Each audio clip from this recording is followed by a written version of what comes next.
Hello guys and welcome back. Temur TV here for another Pioneer Deck Tech, and what will be our topic for today goes with the card or deck title we call Blue White Artifacts Aggro by Thomas Breuer. This is from recent results from the TM League in France. So what we call this one as artifacts, because as I remembered, it goes with this card. It's probably our theme card for this list, Ensoul artifact. So what it does is just enchantment aura for 1 blue mana in white, and enchanted artifact is a creature with a base power and toughness 5/5 in addition to its other types. So how do we go here with, we call this one as a scissors Ensoul artifact deck in Pioneer. So what we would expect on this build is that we have 17 creatures that are basically 17 artifact creatures, 11 non-creature artifacts. We have 20 lands, 11 enchantments, and a single instant to go with this main deck, along with this 15 card sideboard, which we are going to discuss in a bit. So why this call this one as a good target for the Ensoul artifact on turn 2 probably are these choices. First off, we have 4 copies of Ornithopter. So basically having this one enchanted with Ensoul artifact makes it a 5/5 flyer, and all basically good evasion on its own, and you can do this as early as turn 2. Now for that one, we also have 3 copies of Stone Coil Serpent. This is another interesting build in this deck because it has this benefit of having a rich trample and protection from multicolored, and it enters the battlefield with X +++ counters on it. So basically you can have this one as turn 1 for 1, and then Ensoul artifact on turn 2. Your other options also here is 4 copies of Gingerbrute. This is now reprinted in Wild Soul Drain, but the good thing is that it will still be a very viable target for the Ensoul because it is a 1/1 for haste, and also has the option that you can pay 1, it can be blocked this turn, except by creatures with haste, and at the most dark situations you can just pay 2 tap, sacrifice Gingerbrute, and you will gain 2 life. Now another option to support this is a single copy of Skalds Defector Might. This can also have 2 sort of rune protection, because you can just pay 2 life or pay 1 white tap, choose a color under target creature you control, gains toxic 1 and hexproof from that color at the end of turn, and then it can be blocked by creatures of that color this turn. So another support creature that makes your Ensouled artifact very hard to deal with by your opponent.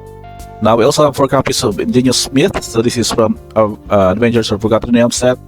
To cast 1/1 and enters the battlefield, look at the top 4 cards of the library and you may reveal an artifact card from among them and put it in your hand, and put the rest of the bottom library in a random order. So whenever 1 or more artifacts enters the battlefield under your control, you can put a counter on Ingenious Smith, and triggers only once its turn. So nevertheless, only with the 1 trigger, you can have several options here in this build because of this variety of artifacts that can have your Smith grow with some counters. And last but not the least is a copy of Steel Setup. This is just going with the prototype, or can hard cast it for 6 and it becomes a 5/4, but its prototype version is a 3/3.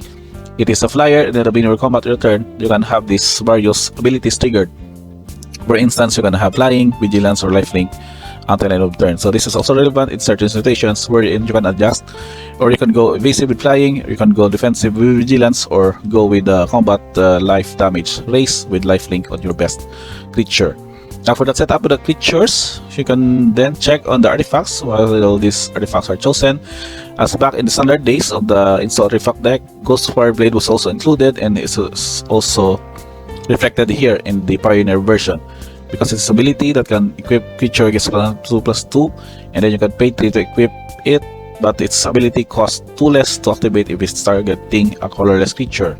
So basically you can equip Ornithopter for 1, casting this one for only 1 mana. With the setup, we have 4 copies of Portable Hole.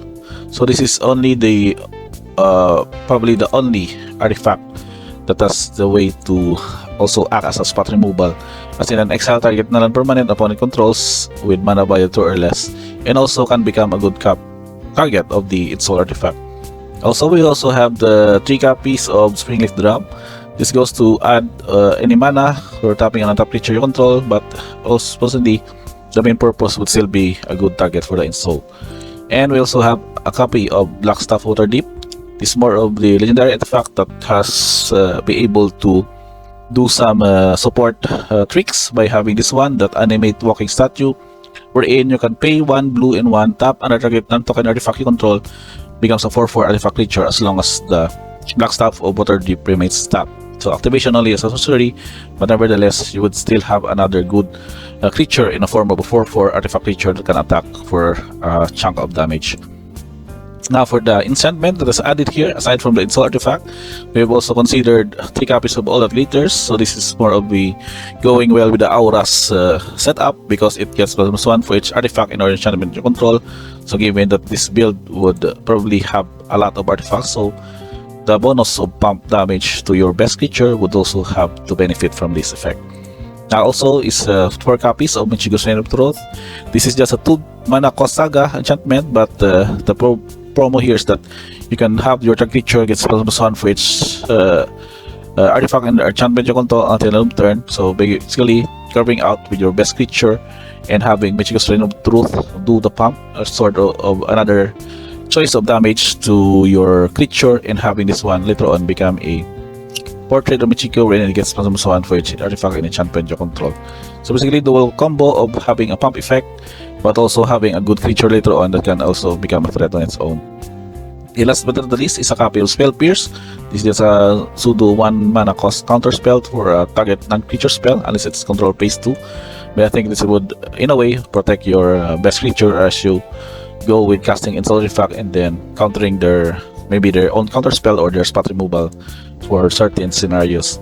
Now for the lands, it's pretty much basic with the blue-white core, but it still has catering 4 copies of Darkest Citadel, as this can also become a good target for the Ensoul artifact. We also have copies of Hallowed Fountain, basic lands, 2 copies of Metabolt, of course, mana fix again with Seachrome Coast. Now with the sideboard setup, as we can check here, first up we have a single copy of Grafdigger's Cage. So this version would also can prevent players to cast spells from graveyards and libraries, so making sure that shenanigans such as Collective Company would be prevented by this one.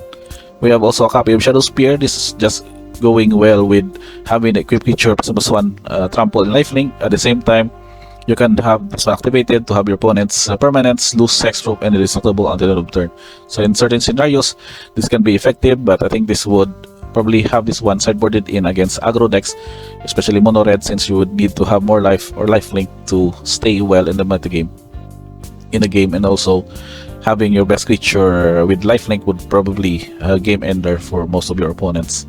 In addition, also 2 copies of Sklev, Defector Might, for a good support against spot removals and maybe for combat tricks. And also 3 copies of Glass Casket as support for Portable Hole that can also get rid of creatures with covered mana cost 3 or less.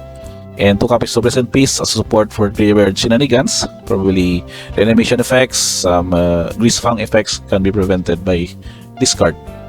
And 2 copies of Surgeon the Mill Ender. This is from Multiple Drain. This goes well with having also a 2-drop threat. It has gaining trample and hexproof and haste as long as an opponent controls a planeswalker. But the good thing is that whenever another artifact you control is put in a graveyard from the battlefield, you can put a counter on this one and scry 1. So it becomes a 4/2, a 5/3, so and so forth. And 4 copies of Metallic Rebuke. This would go with the control matchups, wherein you can just improvise to untap your lands here or your artifact non-creature artifacts to pay for the improvise, and then you can counter target spell unless its controller pays 3. So I guess that's pretty much for the Cyber Plan. Overall mana curve is very much at the very minimum of 1.32. That's a lot of 1 mana value and 2 mana value cards in the deck. Color distribution will not really matter here. It's dominantly go with the white colors because of these cards, Machiko's Recruit, Jin's Myth. But the rest would probably go well with having them cast for colorless. So producers for white and blue are pretty much even with 16 each, but the color cycle here outside would not really be relevant or significant. So I guess that's pretty much it for this. The deck has placed in the top 8 of that TM League, and probably would still be a very interesting deck to try out in the current Pioneer format. If you want to go with this deck that goes with a cheap value, you can just go with this build and maybe even substitute your Hollow Fountains to cheaper versions of dual lands that can still have this deck functioning and performing well in the Pioneer format. So I guess that's pretty much it for this deck, Blue White Artifacts Aggro by Thomas Brewer from the Team League. If you like this video, don't forget to click subscribe, notifications on, so we can still be notified instantly of new uploads and deck text of this one. And again guys, thank you for checking this video, and see you on the next one.